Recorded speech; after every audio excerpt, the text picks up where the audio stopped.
আসসালামু আলাইকুম বন্ধুরা। আজ আমি আমাদের সবজি খেতে আপনাদের নিয়ে আসছি। সবজি খেতে কিছু লাউ হয়েছে, এই লাউগুলো হারভেস্ট করব এবং আপনাদের সাথে শেয়ার করব। তো বন্ধুরা দেখুন, এটা আমাদের যে লাউয়ের গাছ, এদিকেও আরও কিছু আছে, ওইদিকেও আরও কিছু আছে। তো বন্ধুরা দেখুন, লাউ ধরছে কত সুন্দর। এখানে একটা ধরছে, এখানে একটা ধরছে, এখানে বরবটির যে গাছ আছে বরবটিও ধরছে। দেখুন কিছু কিছু। ওই যে ওইদিকে একটা লাউ দেখা যাচ্ছে, দেখতে পাচ্ছেন বন্ধুরা। তো এই লাউ দুটা খাওয়ার মতো হয়ে গেছে। তো আজকে এই দুইটা লাউ আমরা উঠাই ফেলবো। আর বন্ধুরা দেখুন, আমি আমাদের এটা হচ্ছে গড়াই নদী। এই গড়াই নদীর ঢালে লাউয়ের মাচা করছি, আপনারা দেখতে পাচ্ছেন বন্ধুরা। বেশ অনেকখানি জায়গা নিয়ে মাচা করা হয়েছে এদিকে এদিকে। আর বন্ধুরা দেখুন কত সুন্দর লাউগুলা চলে আসে।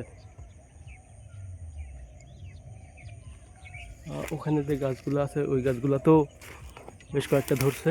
তো এগুলো এখন খাওয়ার মতো হয়নি, ওগুলো ছোট ছোট আছে।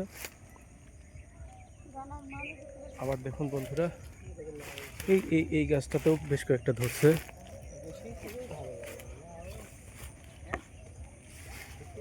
এগুলো এখনো খাওয়ার মতো হয়নি, মানে আর হয়তো 2-4 দিন পরেই খাওয়া যাবে।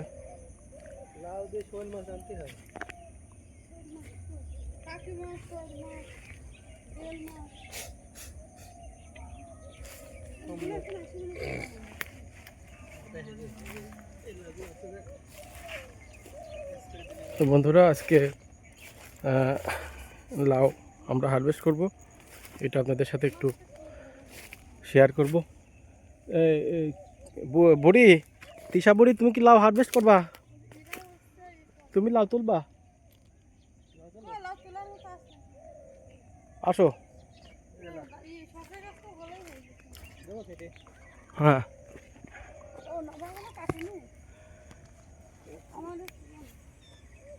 এখান থেকে কাটি দিলাম।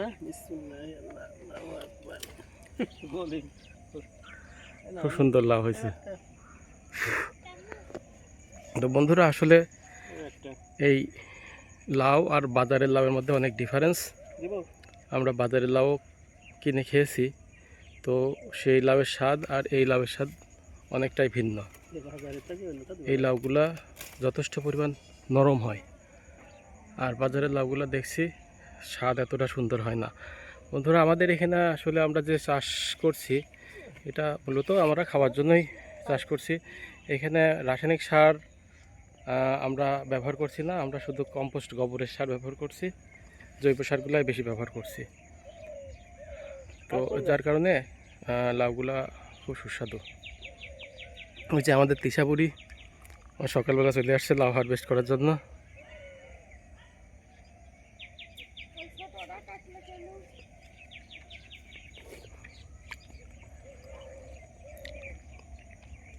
তো বন্ধুরা আজ এখানেই শেষ করছি, দেখা হবে নেক্সট ভিডিওতে। এই এই পর্যন্ত আপনারা ভালো থাকবেন। আসসালামু আলাইকুম ওয়া রাহমাতুল্লাহ।